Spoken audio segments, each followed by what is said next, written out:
Já estamos de volta com o Redação Novo Tempo, tanto pela Rádio Novo Tempo quanto pela TV Novo Tempo. Seja muito bem-vindo, participe com a gente, esteja sempre por aqui nas nossas discussões. Olha, nos últimos meses, os noticiários e a internet foram tomados pela onda de terror espalhado pelo grupo extremista Estado Islâmico. O seu maior atentado contra o jornal francês Charlie Hebdo matou 12 pessoas e comoveu o mundo inteiro. Esse é um assunto bastante delicado, muito sensível. E eu acho que uma das principais causas dessa sensibilidade toda que envolve o terrorismo é porque o terrorismo ele causa sempre um número de vítimas muito grande. Não só as vítimas físicas, fatais, mas acaba causando como vítimas psicológicas, eu diria, uma comunidade inteira, muitas vezes. Como é o caso, por exemplo, nesse caso da Charlie Hebdo. Foram 12 pessoas mortas naquele atentado terrorista, mas, de uma certa forma, um país inteiro, a França inteira se comoveu com aquelas ações. Eu queria só colocar uma coisa sobre a questão do Estado Islâmico, que ficou muito claro durante todo esse episódio da Charlie Hebdo e outras coisas que têm acontecido ainda envolvendo o Estado Islâmico. Os muçulmanos eles todos desaprovam esse extremismo, esses atos terroristas. Inclusive, eu achei um negócio interessante, era um gráfico para entender as relações entre países e alguns grupos extremistas ali na região do Oriente Médio, principalmente. E aí tinha, assim, uma carinha feliz se os grupos eram amigos, ou países, grupos, etc., ou se eles eram inimigos, ou se a situação era delicada. Com o Estado Islâmico, estava todo mundo assim com a carinha assim, são inimigos. Todos os países do Oriente Médio, nenhum país do Oriente Médio que tem, inclusive, a religião muçulmana como a sua base, ou a sua religião oficial, aprovam as atitudes do Estado Islâmico. Então, é todo mundo contra o Estado Islâmico mesmo. Eles são extremistas, são mercenários, como eu lembro, a Suad Nasser, nossa colunista de Relações Internacionais, sempre fala, são mercenários. O que você colocou é muito importante, porque, eu não sei, talvez por causa do 11 de setembro, o atentado contra os Estados Unidos, eu tenho a impressão de que ficou uma marca de que o terrorismo está ligado ao islamismo.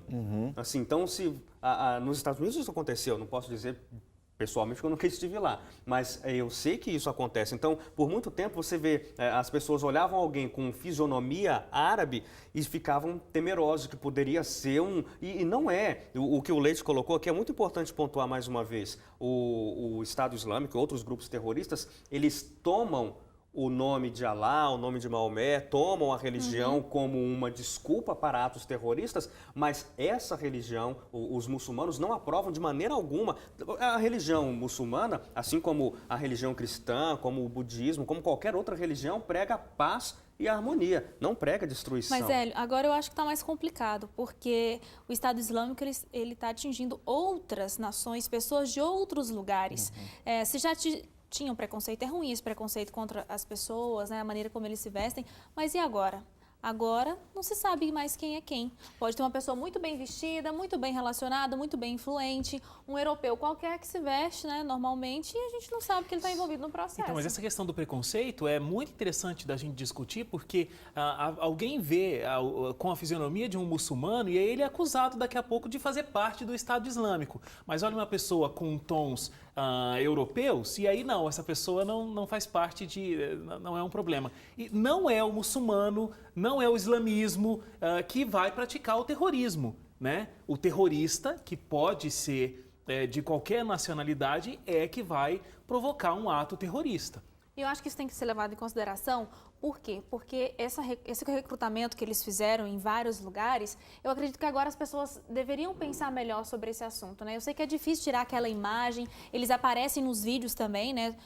Muito com bem aquela feitos, característica, aquele terror todo. Então a gente a gente faz um vínculo ali entre a forma que a pessoa se veste com o terrorismo em si.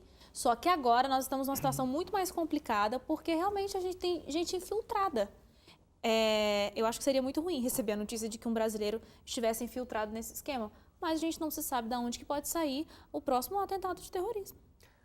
Você falou aí sobre infiltrados, porque na verdade o Estado Islâmico, acho que ele criou um um novo padrão de grupo terrorista, né? Diferente de Al-Qaeda, que a gente já estava acostumado a ouvir notícias, porque é justamente isso. Você tem no Estado Islâmico pessoas que não têm origem muçulmana, não têm nenhuma relação com o islamismo, são jovens ocidentais, inclusive brasileiros. A gente ouviu aí algumas notícias de brasileiros, jovens brasileiros que estavam querendo ir fazer parte do Estado Islâmico. Talvez por conta da modernidade que o Estado Islâmico mostrou para um grupo terrorista, os vídeos que eles apresentam são produções cinematográficas, né? Extraordinários, bem feitos, bonitos, parece que tem um roteiro. Os próprios executados, os reféns executados, pareciam que estavam atuando nas imagens que eles divulgam. Então, é um fenômeno muito importante, porque com esses ocidentais infiltrados, a gente tem aí o que os especialistas estão chamando de lobos solitários. Eles são treinados pelo grupo e depois voltam para os seus países. E você não sabe quando é que eles vão agir, em que momento vão agir. É um exército silencioso espalhado pelo mundo todo. Agora, eu posso só, dentro dessa mesma pauta, inverter um pouco o foco? O Hélio começou a falar, o Wagner, o Hélio começou esse bloco, começou falando sobre Charlie Hebdo. Será que os humoristas ali da Charlie Hebdo também não foram tão extremistas ou quase tão extremistas quanto esse pessoal extremista do Estado Islâmico e outros? Talvez não no mesmo nível, porque eles não mataram ninguém, mas eles não foram até as últimas consequências. Olha, eu prefiro morrer do que parar de provocar. Eu nem diria, talvez seja até difícil que eu vou dizer, e talvez esteja até errado em dizer isso, mas você falou assim, eles não foram tão extremistas porque não chegaram a matar ninguém. A gente não pode atribuir culpa de vítima a quem é o causador do problema, ou vice-versa. Mas a Charlie Hebdo tem essa, não sei se você conhece, você que acompanha aí o programa conhece, mas pesquisa na internet, Charlie Hebdo é o nome da revista. É uma revista satírica. Qual que é o problema da revista satírica? Nenhum problema em si. Só que a revista faz piada com tudo e com todos, não é só com muçulmanos. Faz piada com judeu, com cristão, com católico, com qualquer linha política diferente daquela defendida pela revista. E eles são, como disse o Leite, extremistas. Eles vão até onde, na minha opinião, ultrapassam o limite do que é expressão, do que é liberdade de expressão. Porque se eu sei que uma piada ofende o Leite, eu não posso fazer essa piada para o Leite, porque eu sei que isso vai ofendê-lo. Então, por que eu vou mexer com ele nesse ponto? O Leite aceita piada de qualquer jeito, mas eu não vou fazer uma piada que eu sei que vai ofender a honra, vai ofender a dignidade dele. E o que a revista faz e continua fazendo é isso, é ofender deliberadamente a honra, os preceitos, os valores, os princípios de vários grupos, não só os muçulmanos, eu volto a repetir, de vários grupos. Então, esses terroristas se sentiram ofendidos porque casualmente eram muçulmanos e se sentiram ofendidos com a revista. Então, é um processo que tem que ser discutido com relação ao que é liberdade de expressão também. Eu acho que foi muito interessante esse ponto que o Leite colocou, porque a gente vive um momento, essa sociedade pós-moderna, onde todo mundo pode falar o que quiser, porque não existe uma verdade única. Que não existe, A verdade está dentro do que cada um acredita. E existe o limite do humor ou não existe?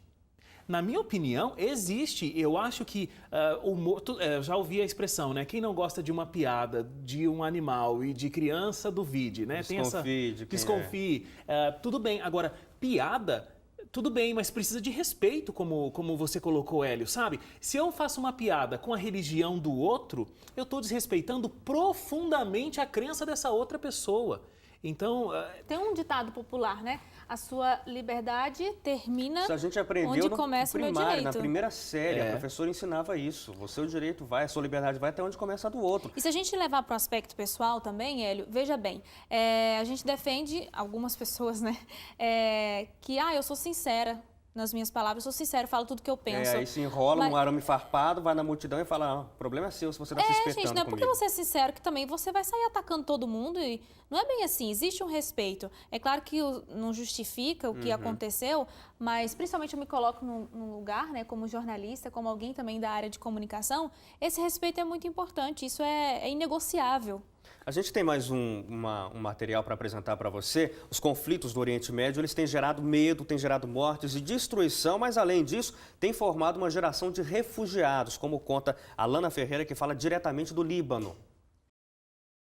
Olá, redação Novo Tempo, parabéns pelo programa e olá pessoal da Novo Tempo, que saudade de vocês, abraço para todos vocês. Falando um pouquinho de Oriente Médio, especificamente do Líbano, que está geograficamente localizado entre países que estão em guerra, como a Síria e Israel, eu queria desmistificar um ponto em primeiro lugar. Aqui não é tão perigoso como as mídias deixam parecer aí. Na verdade, eu me sinto mais segura nas ruas de Beirute do que das grandes metrópoles do Brasil. O problema que as guerras nos países vizinhos causam diretamente no Líbano é o número de refugiados que vêm aqui para o Líbano, que é um país pequeno, em torno de 5.906 milhões de habitantes, onde quase 2 milhões são refugiados, ou mais de 2 milhões, se considerar os não registrados na ONU. E isso causa uma crise nos recursos básicos, como água, energia, moradia. Algum tempo atrás eu fui num campo de refugiados sírio e a população lá, a maioria são crianças. E o que me preocupa é que tipo de adulto essas crianças vão se tornar. Porque quem nasce na guerra, é criado na guerra, tem a tendência de criar guerra, se não conhecer o que é amor. Obrigado, Alana, pelas informações. E esse é um outro ponto que a gente vai ter pouquinho tempo para tocar, mas a gente percebendo esses problemas no Oriente Médio, tem isso aí, os refugiados. São centenas, milhões de pessoas que têm que sair de casa, têm que abandonar muitas vezes o país porque não tem segurança onde vive. Nossa, a Alana falou uma coisa que me deixou realmente pensando aqui agora. Alguém que nasce na guerra, o que ele conhece diferente disso? Como é que vai ser essas crianças? Como é Aquela triste, né? foto. Tem até a foto, vocês triste. lembram? Vocês chegaram a ver esses dias que rodou nas redes sociais De uma a foto da criança. criancinha? Ela está num campo de refugiados sírios, ela é síria, criança, e o fotógrafo foi tirar uma foto dela Ela e achou aí que era uma ela levanta a mão porque ela acha que a lente da rendição. câmera Tá acostumada é uma arma, Uma né? arma, isso. Então é muito triste, né, quando você se depara com uma situação dessa. Daquela idade, ela já teve essa compreensão, né, de ver esse mundo de horror. E outra coisa, não sei se vai dar tempo, mas assim... Bem rapidinho, Suzane, viu? Olha, o perfil também desses jovens que são recrutados, com certeza eles têm um estudo sobre isso e eles pegam justamente aqueles jovens talvez decepcionados com a vida que não tem uma causa para lutar. As causas são as mais variadas. A gente vai ficando por aqui. Quero agradecer a todos vocês, a mim também. E a você que está em casa acompanhando pela televisão, pela Rádio Novo Tempo, muito obrigado. A gente volta semana que vem. Até lá. Tchau.